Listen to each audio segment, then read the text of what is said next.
Hello there, and welcome to the Unqualified Opinions podcast, episode 5. My name is Marko Yurkovich. Joining me on today's podcast is Will Byerman. Hey, bring that sex appeal, you know what I mean?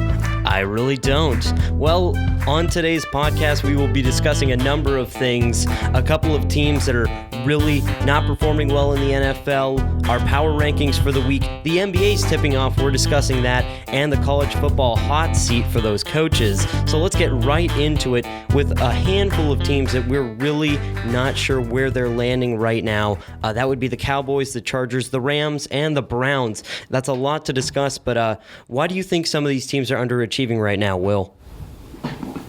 Cowboys, real hard to tell. I mean, I can't really point out any specific holes in their game. But to be fair, I avoid Cowboys football to a certain extent, so not the most knowledgeable source on this one. But really, I mean, the offense just really clicked those first couple games. The defense has always been mediocre. Obviously, Leighton Vander Esch and a couple other players, blanking on the name of that.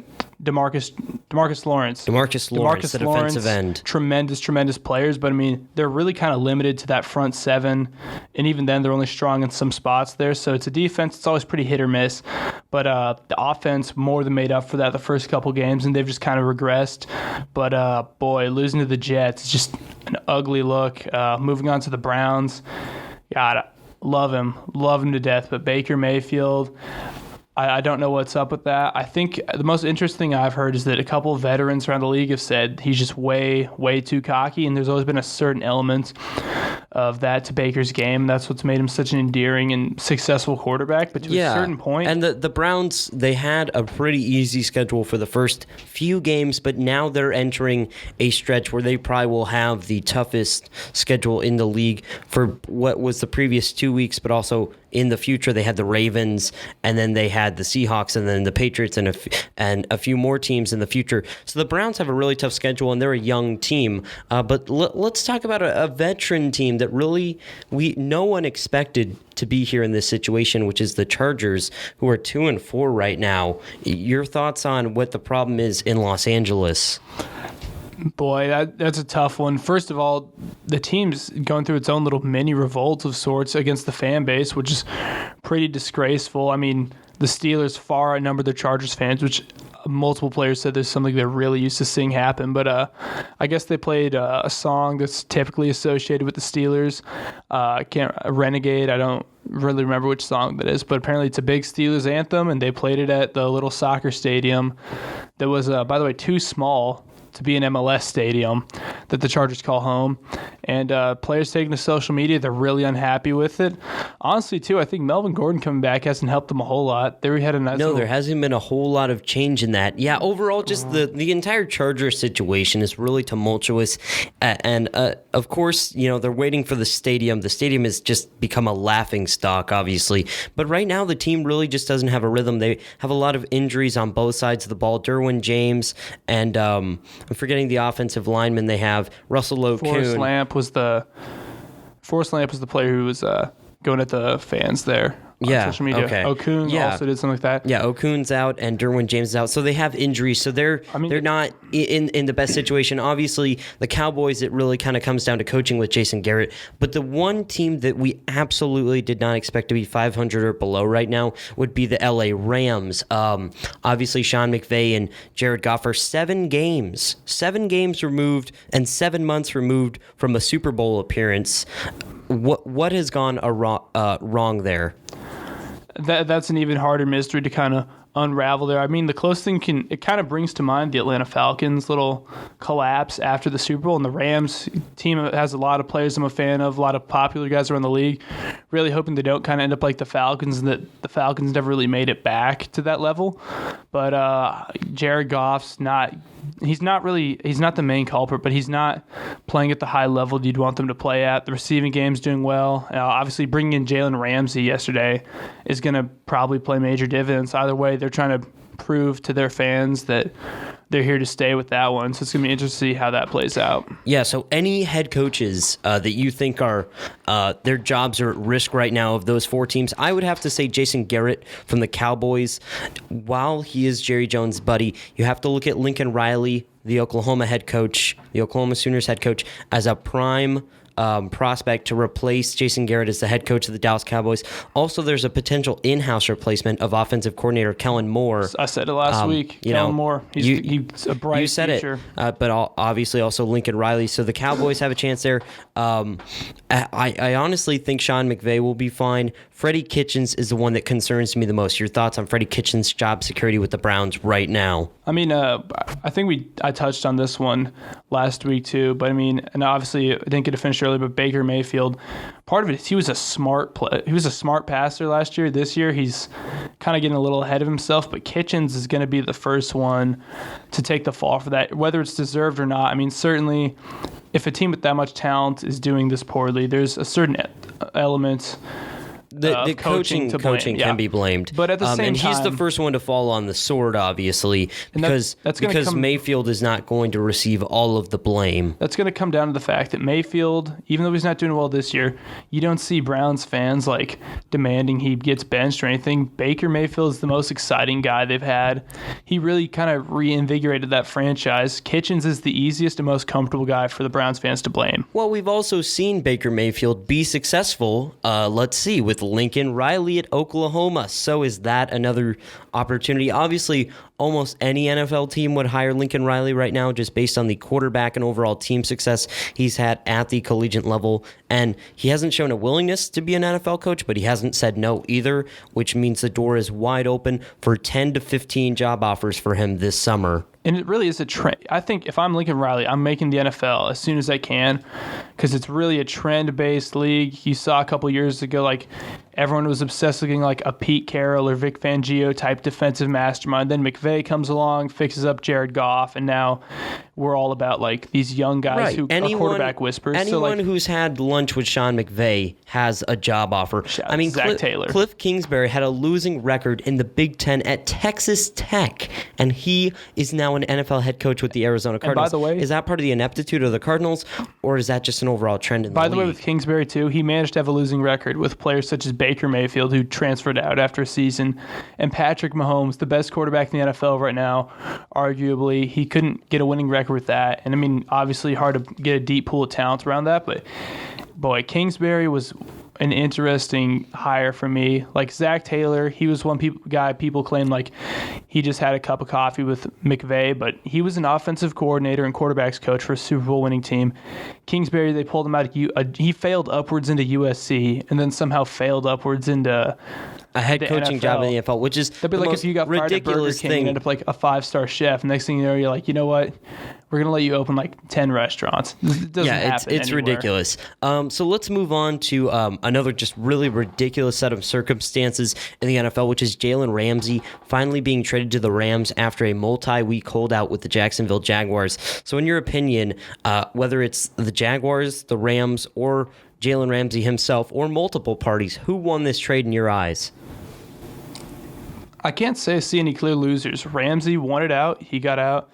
The Jaguars, 2 first-round picks, couple second, third-round picks.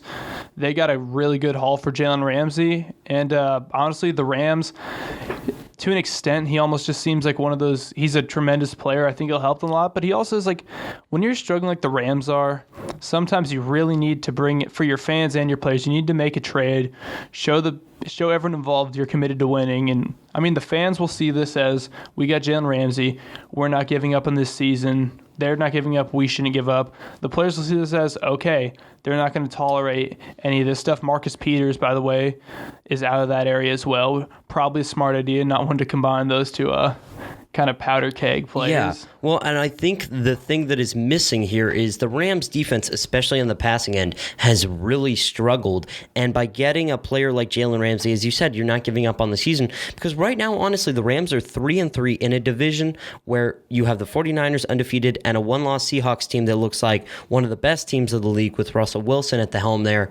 So it's fight or flight right now for the Rams, and this trade shows you they're all in on this season. They're all in on being aggressive. Les Grossman and Sean McVay are ready to continue the push to try and get this team into the playoffs, obviously not suffer that Super Bowl hangover. The rough thing, too, with the Rams at 3-3 now, they're so far behind the two teams at the top of the division. They're almost more competing with the NFC North. I mean, for Lions, that second Vikings, wild card Packers spot. are all still have a pretty strong claim at that wild card spot.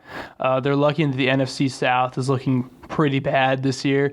NFC East as well. But, I mean, the Rams are really in a rough position right now. And, I mean, we've seen teams have bigger meltdowns than, even if the Niners totally flamed out at 5-0, didn't make the playoffs, for example, we'd have seen bigger NFL flameouts than that. But, I mean, yeah, you can't rely on that. And something I will say, though, let's not really look at the whole league because that's a bit much to look at. But who's the best defensive lineman in the NFC?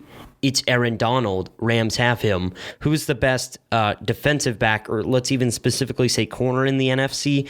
It's hard to argue that it's not Jalen Ramsey right now. Obviously, Xavier Rhodes from Minnesota and a few other guys, and maybe Richard Sherman from the 49ers. But right now, I think it's Jalen Ramsey for the Rams. So that's a pretty stout defense that you're building right now.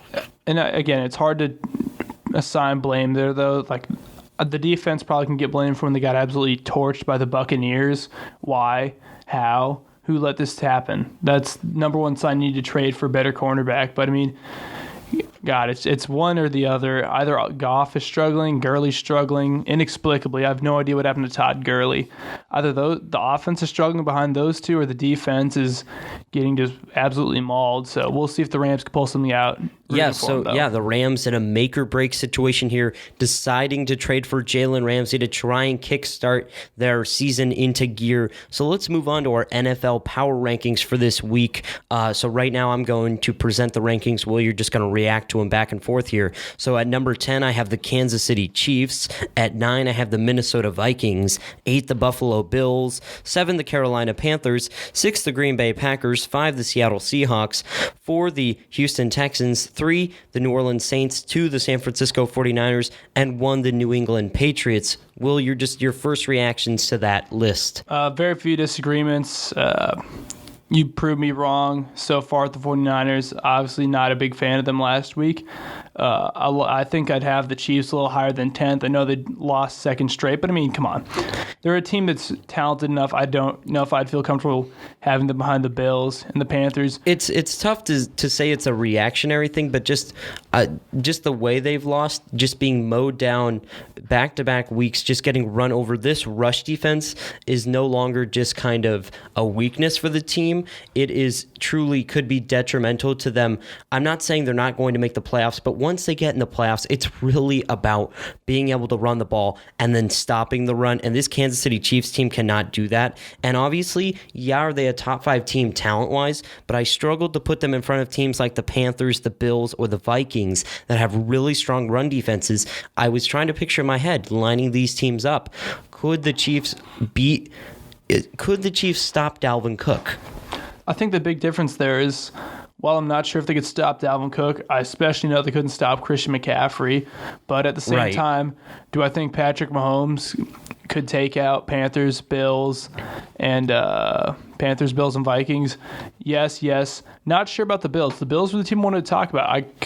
It's hard to bet on them, but I like having them in that top 10 still. And the thing I read about them from ESPN recently was, when it comes down to it, the reason the Bills are so good is just because they're really committed to just being the toughest football team out there. They want to hit you. They want to mess you up. Josh Allen, I know some people dislike him. Love the potential there. Ridiculous arm. I like that he runs hard. And I love at the start of the season, they said, what do you think the best team in New York is? And he said, you forget Bills are in New York too. Right. He's got the swagger for this team. The Bills are a team that wants to fight you. I love seeing a team like that, and I think they're going to stick around for a little bit. Yeah, so, and then just kind of looking more at the top of the list, obviously the top 3 are the same from last week. The Saints at 3, the 49ers at 2, and the Patriots at 1. But a new team in that top 4, the Houston Texans. Deshaun Watson only sacked 1 time this week. He's 7-0 when he sacked 1 time or less. They traded for Laramie Tunsil. They took action. They fixed a problem on their offensive line. Obviously, it's not perfect, but it's a lot better than it was, and the Texans look really dangerous with Deshaun Watson at the helm. That is not a fixed problem. They had one really good game. That doesn't mean they've had it fixed. How long has Deshaun Watson been in the league for? 3 or 4 years now? This is his third season. In 7 games, he's been sacked 1 time or less. That's not good. And do you trust them to play? I mean, and they were playing Kansas City, who we were just talking about. They've struggled on the defensive end. They allowed 1 sack to them, but what are they going to do if they have to play, like, for example, a team like the Bills or it's the a Niners problem, or the Patriots? and that is the problem. Teams like the quarterback, teams like Kansas City and Houston that are I dare to say it, but softer teams with less physicality and toughness, they're really going to struggle in the playoffs against teams like the Bills, teams like the Patriots in the AFC, who really have that physicality edge. But yeah, overall, and then, obviously a team that I think is probably one of the hottest teams in the league right now, I have Seattle at 5. I think outside of that loss, they've played pretty much as well as any team in the league. Yeah, Russell Wilson, MVP candidate. MVP candidate for sure. And he's been a guy, all I've ever told people about him is really good, but what's he really doing? He's and we kind of felt like he was stuck out there in Seattle for a couple seasons now, but he is really finally stepping up. I think the big thing is you can't argue he wasn't like a Pro Bowl candidate, a top talent, but was he really making a team that didn't have a lot of is he making the team better? And you could argue his line was terrible, which it was. He doesn't have the greatest career receivers, but to a certain point, you expect a quarterback like Russell Wilson to elevate the team, and he's finally really starting to do that this season. I'm excited to see the Seahawks play. All right, so that's it for our power rankings for the week in the NFL. We're just going to move on to our next topic, which is the NBA season tipping off this week. Tuesday is the first tip-off, then Wednesday we get into full swing with the games. So I want to do a quick overview of the season. We're really going to get more into it next week and in the following weeks once the season has started. But Luka right now we're Doncic. that is a very solid player. But let's just get into our just 3 title favorites you have right now. If you could only say that 3 teams have the highest chance of winning the title, who are your 3 teams? First, I'd just like to start by saying, boy, it's so exciting to be an NBA fan. It's ridiculous. The parody is unreal. The parody, man. The parody. I mean, I know that's been a word since before Ray Allen and Kevin Garnett got traded to Boston. I know that's been, and I know parody's been a word that, I'm sure casual and non-casual fans are really tired of having everyone just cram it down their throats. But I mean, come on now. There's always been a superpower, a Heat, a Spurs, Celtics, Lakers, Warriors. It's really just wide open this year. And if I had to pick 3 teams, first and foremost, Bucks. Giannis is still here. You can't discount Giannis. I also like what they've done, getting Wesley Matthews back, bringing in Kyle Korver. They're committed to addressing their mistakes. And the bigger thing, too, is Giannis Antetokounmpo last year said felt like he was about 60% of what he could be, which is a ridiculous claim, especially for an MVP candidate. But if you look at what all the other players have to say, no one saw that and was like, you're wrong. Giannis is going to elevate him. I'd say the Clippers. I'd take the Clippers of the Lakers. The Lakers are a little banged up. I don't really trust all their role players. Clippers are going to be up there, and I'll take Sixers, too, for my 3rd team. All right, so we do have one team in common. I went with the Clippers. Obviously, I just love the culture that Doc Rivers and this team are going to have.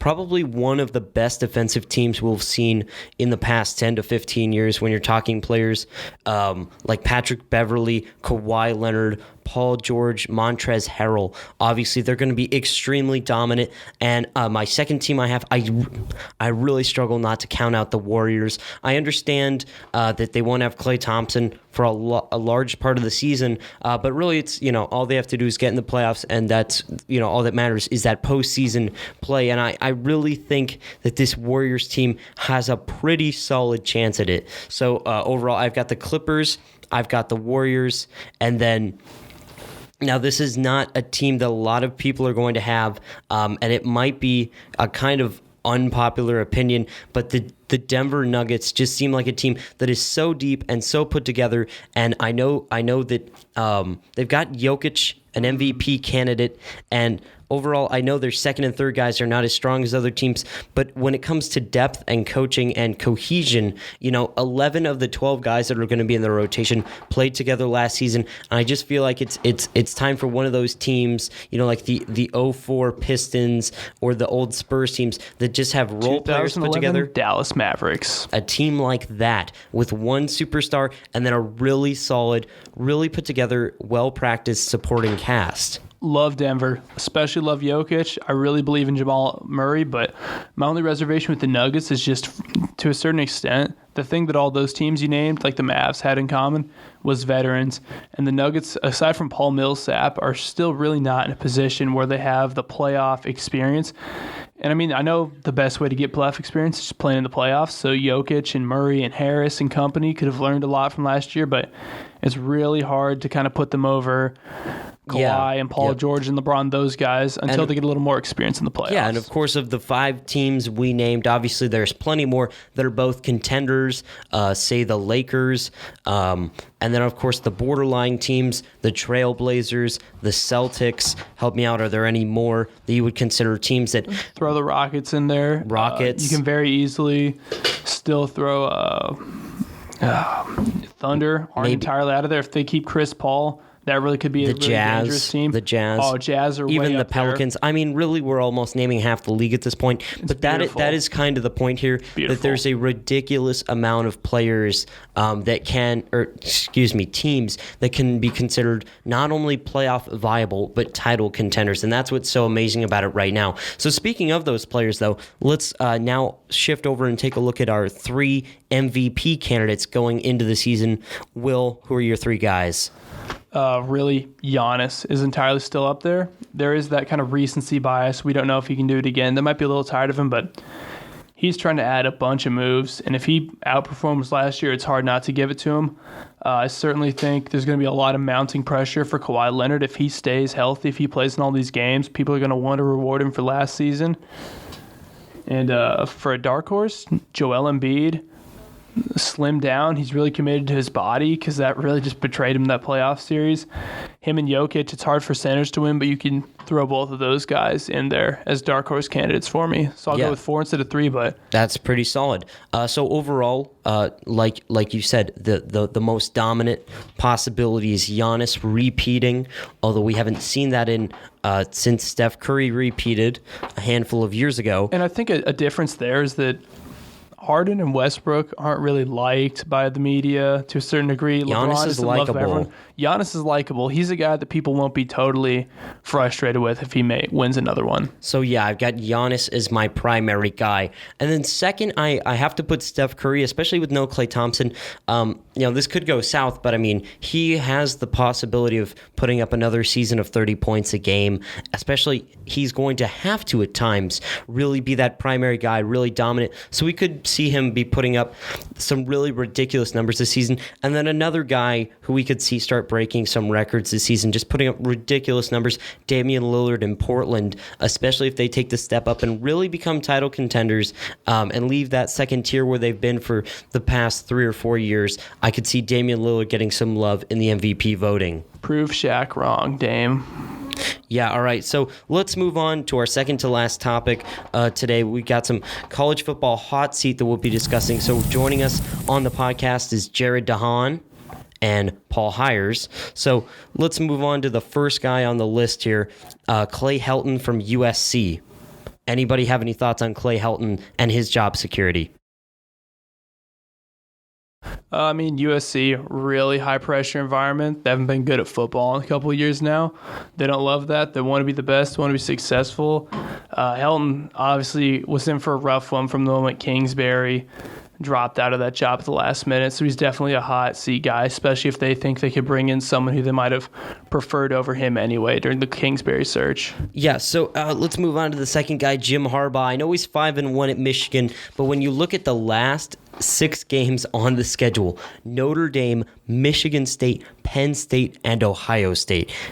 Jared, is Jim Harbaugh, in danger of losing his job depending on his performance? I don't know if he's in danger, but it's definitely not safe. I mean, if you just look at Michigan's tradition and their history, and you just see how these first 6 games have gone.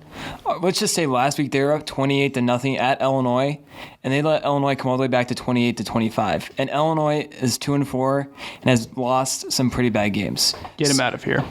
So when you say a team like that who barely got past Illinois because of some late turnovers, he's definitely not safe. He needs to show himself these last 6 games that he's the real guy, the real deal, and should stay at Michigan. And there's some additional complexity, obviously, with that being his alma mater returning. That's always an extra wrinkle in complexity when he's from there, and he's kind of the fans guy. They wanted him. So let's move on to the third person on this list, Chip Kelly from USC. They're currently 1-5. They're not looking good, especially in a Pac-12 that is kind of really jambled up right now. Anyone has a shot except for USC, really, in the South. So anybody with thoughts on Chip Kelly and his job security?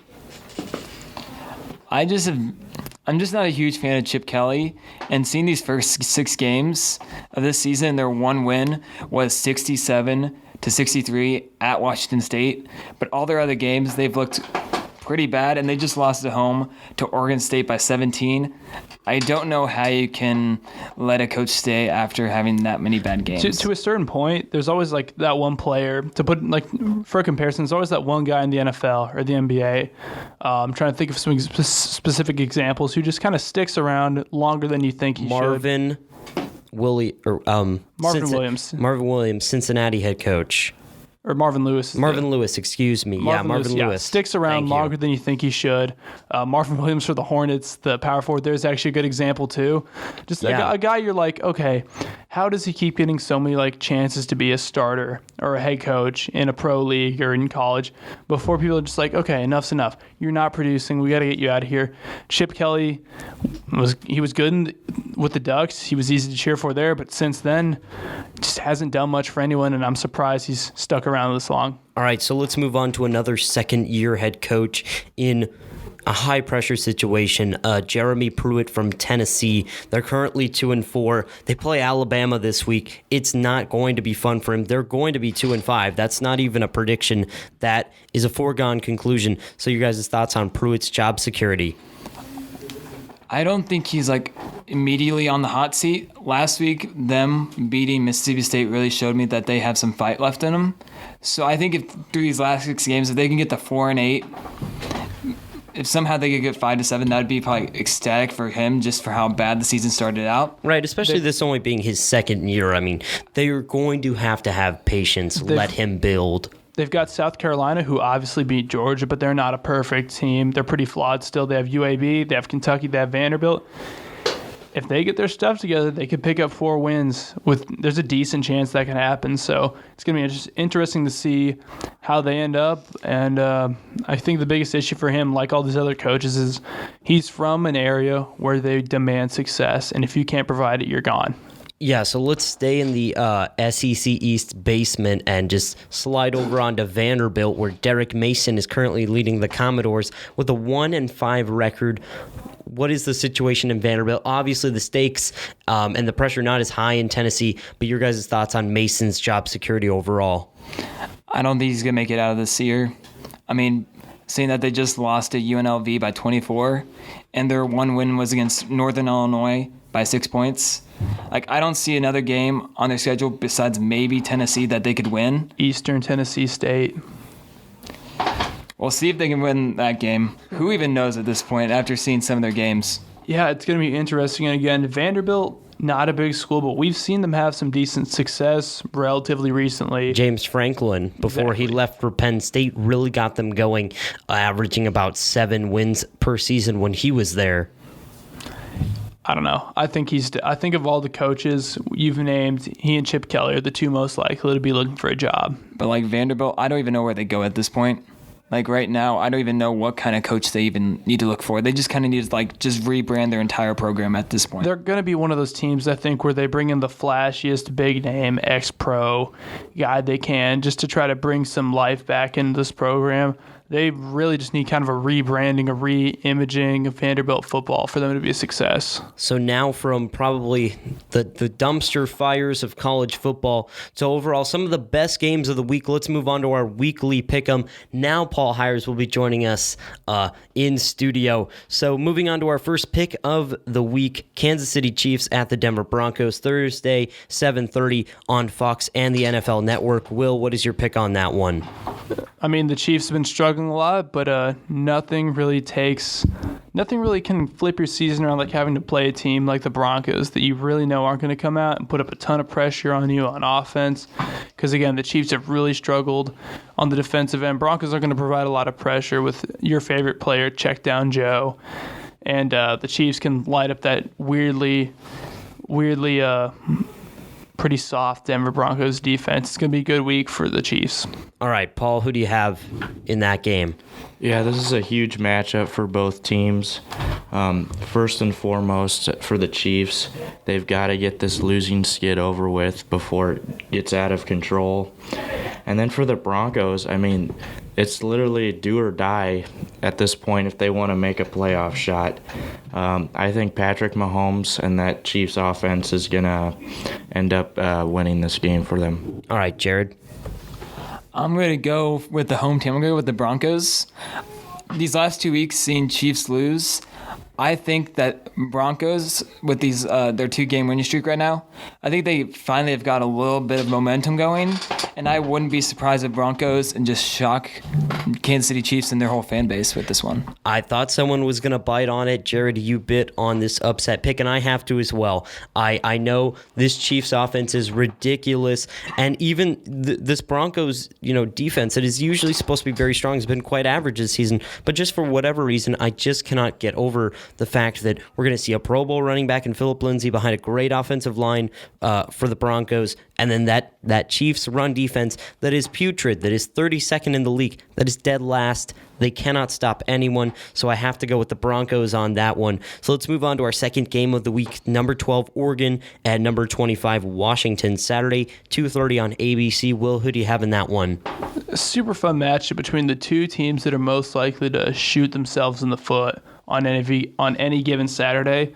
But I really believe in Justin Herbert. I'm a big fan of his. And also, Washington's got to be the king of shooting themselves in the foot. They do this every season. I don't think they're going to get out of this one with a win. I'm taking Justin Herbert, and I'm taking the Oregon Ducks. All right, Paul, who do you have in this one? Yeah, you talk about shooting themselves in the foot. I mean, let's be honest, it's the whole Pac-12 at this point. It's a mess. There's really no teams left that are playoff contenders outside of Oregon. Yeah, and I think there's maybe one or two other one-loss teams, Arizona State's, I think, in that conversation. But, yeah, I just don't see a 2-loss Pac-12 team even getting considered to be a playoff team. Not even close. That being said, I think Oregon wins these kind of games on the road. But at the end of the day, it's a Pac-12, and I really don't know. I'm going with Oregon, though. All right, Jared, who do you have in this one? I'm going to go with the home team again. I'm going to go with Washington. I really like what Jacob Eason's doing, and I think Washington's going to get this win. And I don't even think it's going to be close. I think it's going to be 2 touchdowns or more. Really? So you got Washington by a strong majority there. I'm going to have to go with Oregon, as we've kind of discussed. Now, Arizona State, as you said, Paul, has only 1 loss. But really, resume-wise, it's only Oregon with that 1 loss being to a very strong but getting weaker by the weak Auburn team. That is the one Pac-12 team that I consider a true playoff contender still. So Oregon keeps the playoff hopes alive for the Pac-12, at least for now, in my opinion. I go with the Ducks on that one. Staying in the Pac-12 with some one-loss teams, we've got number 17, Arizona State, at number 13, Utah, Saturday at 2 o'clock on the Pac-12 network. I mean, the thing I found with Arizona State is, if you remember 2 seasons ago, they probably rose to the number 1 spot in college basketball, then limped their way into the tournament. It's like a last 4-in team. They do this in football, too. They'll make an appearance in the top 20, top 15 for college football. Yeah, under then Todd Graham, they were 7th, I think, in the rankings at one point 4 or 5 years ago, and then fell out completely and ended up 8-4. This is what they do. Utah's a team I believe in. They're consistent. They're really if you look at it, they might be the most consistent brand in the Pac-12, honestly, at this point. Oregon's really up and down. They got the flash uniforms, big recruits, still lose a bunch of games. Washington, they had a little consistency going, but they're still pretty up and down. But Utah's pretty consistently a 1 or 2 loss football team. And I'll easily take Utah this week. All right, Paul, who do you have in this one? Yeah, another Pac-12 matchup. And once again, this is going to narrow it down to 2 one-loss teams, pending Oregon wins that game against Washington. And so really I got to go with Utah in this one, the heavy favorite and the home team. I got the Utes. All right, Jared, who do you have in this one? First of all, I honestly can't believe we have 2 Pac-12 games in our pick'ems for the week. First time ever, and probably only time ever. I would have never thought that we would have 2 games from the Pac-12. Pac-12 after dark. True. That's probably best when most people are asleep. They don't need to stay up for it. 6:45 shots fired at my location. I got Utah easily in this. I think they're going to just blow them out. I just don't see Arizona State being able to stay with them. This game, I mean, it matters, but does it really? It matters regionally, but it doesn't matter nationally. I will go with Utah as a team still depending. I mean, if they win out, I guess they could make the playoffs, but are we serious here? I mean, there's 2 loss SEC and Big Ten teams that have better resumes and are better overall teams than Utah. I guess I'll go with the Utes. Let's just move on from this to some real matchups. We've got number 16 Michigan at number 7 Penn State Saturday, 6:30 on ABC. Will, who do you have in that real football game? You know how I feel about Michigan. I've made it clear before. I don't think they're a consistent team. I think they're always going to choke. I don't believe in Jim Harbaugh. Penn State, I didn't think they'd beat Iowa, but I'm not going to make that mistake again. I'll take them easily this time. Shout out to Yetur Gross. I hope I'm saying that right. I probably butchered that one, but really looking like he could be an All-American and a first-round pick. Defensive end, tremendous defensive unit, actually. And they've rebounded well from losing Trace McSorley, so Penn State by a mile. All right, Paul, who do you have in this one? Yeah, night game, ABC. This one, I believe, is going to be a whiteout at Beaver Stadium. It's just the games that Penn State does not lose. Michigan, I don't think, has really proven themselves to this point. And like Will said, I don't know if they're that team that can win those big games yet. Sean Clifford's looking good, and I think if Penn State wins this, which I will pick them, we need to start talking about them in the playoff hunt. All right, Jared, who do you have in this one? I think it's Penn State, no doubt, but I agree with Paul. Like, if they win this game handily, I think we really need to start considering them, even though they're in the same division in the Big Ten as Ohio State. We still need to treat them like how we see the SEC and those teams. I think Penn State and Ohio State are 2 solid picks for the college football playoff after watching them through these first 7 weeks. All right, so I'm going to have to take Penn State. As you said, Paul, it's a whiteout in Happy Valley. They lose those games very rarely. And Michigan, especially with their performance against Wisconsin, and I think Wisconsin and Penn State are quite comparable on a talent level and an execution level. So I take Penn State pretty handily in this one. So let's move on to our first NFL matchup of the week. Los Angeles Chargers at the Tennessee Titans, Sunday at 3 o'clock on CBS. Obviously, both of these teams are 2-4, and it's a fight or flight moment right now for both of these teams. Will, who do you have in this one? Ugly game. I have no idea why this is a pick'em. It's going to be terrible. But ultimately, I'll take the Chargers because it's Ryan Tannehill, man. He wasn't good with the Dolphins. He's not going to be good with the Titans. All right. Phillip Rivers, man. Paul, who do you have in this one? I'm going to have to disagree on that one. The Chargers looked really sloppy last week against the Steelers. And I don't know. The Titans are a little inconsistent. They're up and down. I think they're up on this one. I got to go with Tennessee. All right, Jared, who do you have in this one? I agree with Will. This is just a very ugly game to have to pick because really, if I could, I'd pick neither of them. Tie. First ever tie in a pick'em. I'm going to have to go with Chargers just because I love Phillip Rivers, but this could be a really ugly game. And it will be. And the reason this is a pick'em and why I chose to put this on here, guys, is there's not 2 other teams in the league with more talent that have not performed as well as these teams, and so I have to go with the Chargers just because there's just a little bit more talent there, and obviously at quarterback, Phillip Rivers far exceeds the talent and ability of Ryan Tannehill. So let's move on to our second to last game of this pick'em. We got the New Orleans Saints at the Chicago Bears Sunday at 3:30 on Fox.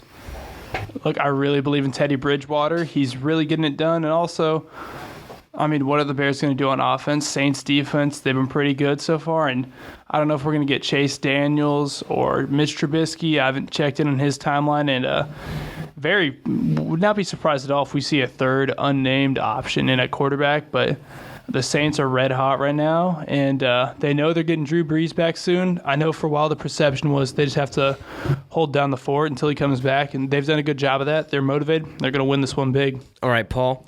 Yeah, I agree. Teddy Bridgewater's really stepped in nicely, and they've really been pretty impressive without Drew Brees. Chicago's got the favorite in this one, but I got to go with the road team in New Orleans. All right, Jared? I'm going to go with the Bears, not because of if it's going to be Chase Daniel or if it's going to be Mitch Trubisky, but because of the defense. It's not taking anything away from how Bridgewater has done, because he's done a tremendous job for the Saints. But I just think I have more faith in the Bears defense and what I've seen so far.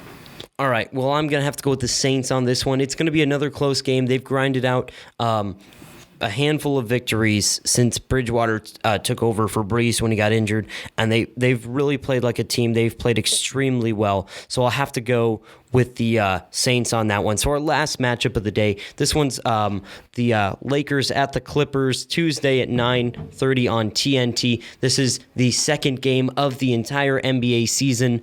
So Will, who do you have in this one? God, it's so great the basketball's back. You can say that again. It's going to be really interesting because, you heard Doc Rivers' famous quote now was, if the Lakers got Kawhi Leonard, I would have suggested that the team moves to Seattle. They really dodged a bullet just for their overall fan base just by not. Franchise if you think about it, yeah. If you think about it, no Paul George. Kawhi on the Lakers, no Paul George. The Clippers they've been stuck as the little brother for a while. Would have been stuck like that for longer. I think that's over. The thing with the Clippers, they beat the Warriors in a couple games in the playoffs last year because they're an angry team. And adding Kawhi Leonard and Paul George does not make this a less angry team. I think they're going to make a big statement against the Lakers. All right, Paul, who do you have in this one? Yeah, I agree with that. I think we will see improvement from the Lakers this year, but just first game of the season, they won't be quite there yet. And then with George and Leonard coming over, I think the Clippers get this one. All right, Jared, who do you have in this one? I'm going to go with Clippers as well. And thanks for Paul bringing up the roster. Shout out to James Palmer Jr., who is on the roster for the Los Angeles Clippers. But I don't have faith in the Los Angeles Lakers. So I'm just going to have to go with Clippers just because Leonard and George, I think big things could happen this year. Yeah, so no Paul George in this one, still out with the shoulder injury, but we will have Kawhi Leonard in the opening. And I just think the overall intensity and the play style of the Clippers, they're going to overpower the Lakers. I view the Lakers as a soft team, as a team that won't play a whole lot of defense. Any team, a lot, post 2011, LeBron is not a defensive team. AD obviously brings a huge wrinkle to the Lakers offense, but I don't know how much he brings defensively, especially would he even guard a Kawhi Leonard or Paul George when Paul George is healthy. So in this game, I have to take the Clippers. So that is it for our picks, and that is it for the show. Thank you guys so much for tuning in to this episode 5 of the Unqualified Opinions podcast. For Marko Jerkovic and the rest of the crew, thank you so much for joining us, and we will see you guys next week.